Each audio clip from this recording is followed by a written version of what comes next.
Hi folks, welcome to my channel. I'm Sarah and I'm really excited because it's day one of Inktober and the word prompt for today is poisonous, so I decided to ink a poisonous frog as I'm doing an animal theme.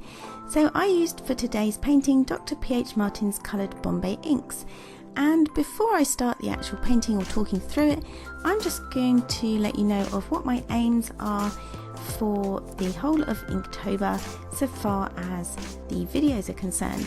So I want to talk to you about the things that I liked during the day's painting, what I disliked, and also what I'm going to try and do for the next painting. So the things that I've learned and what I'll be taking forward to tomorrow's painting. So for my aim for today was really just to kind of get back into practicing painting with ink. So re-familiarise myself with how it laid down, how it dried, that kind of thing. And so I started off with this small frog as a fairly sort of easy start into it, and I guess I was going for more control to start with. I used the wet in wet technique just because with ink it can dry really quickly, and once it's dry it doesn't move and you can't lift it. So my thinking was that I would use the wet in wet technique and start off with some light washes and build up gradually to the different tones to get the darker areas and that kind of thing. So build up gradually and end up with nice contrast and smooth blended gradients and that kind of thing. So it didn't go too badly to start with. I think the wet in wet technique's really useful to get those smooth gradients, and it's really nice to be able to, while the paper's still wet, drop in different colours. So drop in the light blue, the dark blue, and kind of have them bleed together but not have those harsh edges when they dry. That was what I was trying to avoid, and I think I did manage to do this. But one thing I wasn't too happy about was the fact that the ink does dry quite a lot lighter.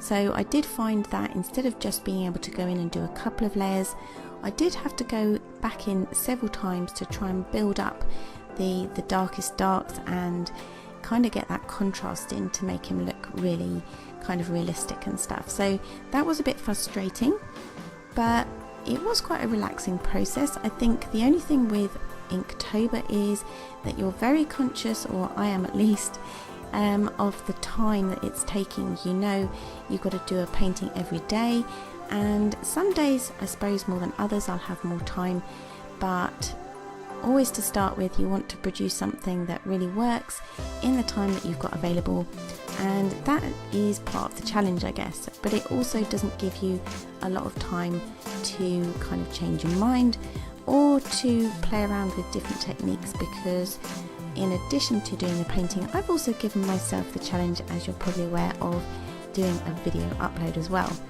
But we're going to go with it and we will get there. But I think the main things that I liked about the painting today was that you can build up slowly, you can get those nice gradients, and using the water brush enabled me to kind of soften the edges just by adding a little bit of water, so it didn't look like a colouring in. I didn't want it to look like I just done an outline and then filled it in like a colouring in page. So I really liked the way that you can add that water to kind of blend those edges out and get those nice gradients.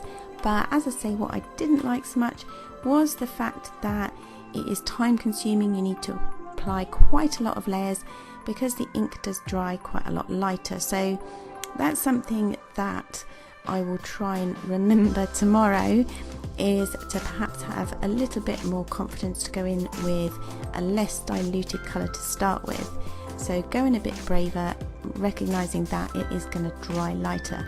We'll see how that goes. I'll probably go too much the other way, but that's what it's all about, I guess, is trying things out and experimenting, you know, gaining confidence, and I'm looking forward to seeing where it will take me.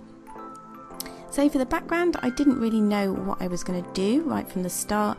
I didn't want to do too much detail to take away from the frog, and also I didn't want to be spending hours and hours on day one and burn out with lots of detail on the leaves. So I just thought I'd go in with a kind of a loose background, as I've done on some of my other paintings recently, like the ladybird.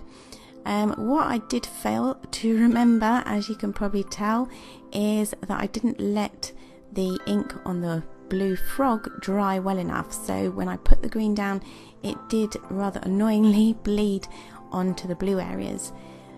But you kind of have to go with it, so we let that dry, and then it was time to go in and add the black dots. And actually, because the ink dried faster, those green areas that had kind of bled in didn't look as bad.